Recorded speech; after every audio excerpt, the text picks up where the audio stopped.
हरे कृष्ण। एक भक्त ने प्रश्न पूछा है। वो कहीं गीता प्रेस गोरखपुर की गीता पढ़ रहे थे तो उनको मन में संशय है, ये लिंग शरीर क्या है, कारण शरीर क्या है। स्थूल शरीर तो उन्हें समझ में आया, लेकिन सूक्ष्म शरीर, कारण शरीर और लिंग शरीर।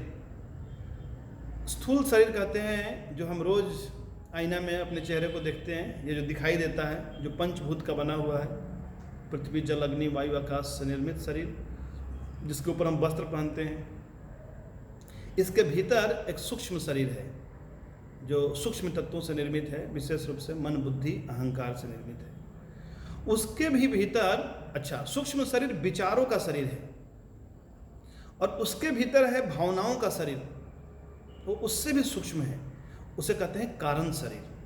तो स्थूल शरीर जो दिखाई देता है, उससे भी सूक्ष्म जो दिखाई नहीं देता, लेकिन कुछ योगी होते हैं जो आपके मन को पढ़ लेते हैं, आपके मन में कौन से विचार उठ रहे हैं वो समझ जाते हैं। तो स्थूल शरीर से सूक्ष्म हुआ सूक्ष्म शरीर, और उससे भी सूक्ष्म होता है भावनाओं से निर्मित शरीर, उसे कहते हैं कारण शरीर।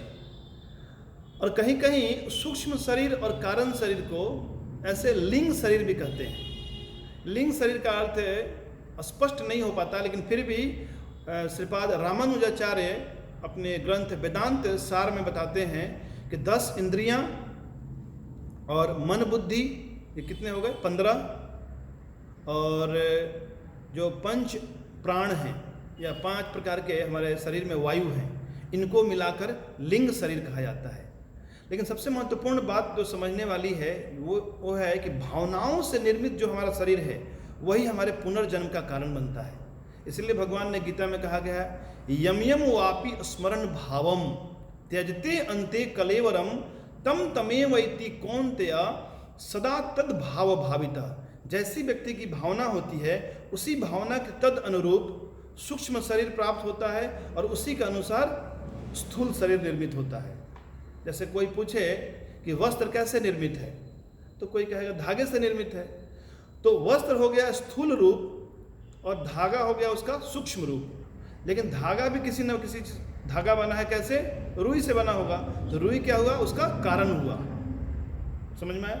तो स्थूल हुआ वस्त्र, उसका सूक्ष्म रूप क्या हुआ? धागा, और धागे का भी एक कारण क्या हुआ? कॉटन, रुई।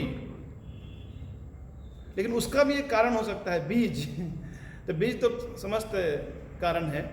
तो ऐसे जो शरीर है जो हमें दिखाई देता है, केवल वही हमारा अस्तित्व नहीं है, उससे परे भी हमारा अस्तित्व है। लेकिन जो चीज़ें दिखाई नहीं देती, इसका अर्थ ये नहीं कि उनका अस्तित्व नहीं है। सच्चाई तो यह है कि वही अधिक महत्वपूर्ण है, क्योंकि उन्हीं के आधार पर हमारा पूरा व्यक्तित्व निर्भर करता है। यानी जैसी हमारी भावनाएं होती हैं वैसे ही हमारे विचार निर्मित होते हैं, और उन विचारों के अनुसार ही हम कार्य करते हैं। यदि किसी व्यक्ति के जीवन में परिवर्तन लाना है तो केवल आचरण के द्वारा परिवर्तन, वास्तविक परिवर्तन नहीं होता। उसके हृदय का परिवर्तन, उसकी भावनाओं के परिवर्तन से वास्तविक परिवर्तन संभव है। और आध्यात्मिक जीवन हमारे हृदय को रूपांतरित करता है, यानी कि हमारी भावनाओं को शुद्ध करता है, हमारे कारण शरीर को, हमारे सूक्ष्म शरीर को परिवर्तित करता है। तो ये अंतर मुझे उम्मीद है समझ में आ गया होगा। स्थूल शरीर क्या है, सूक्ष्म शरीर क्या है, कारण शरीर क्या है, और लिंग शरीर क्या है। श्रील प्रभुपाद की जय।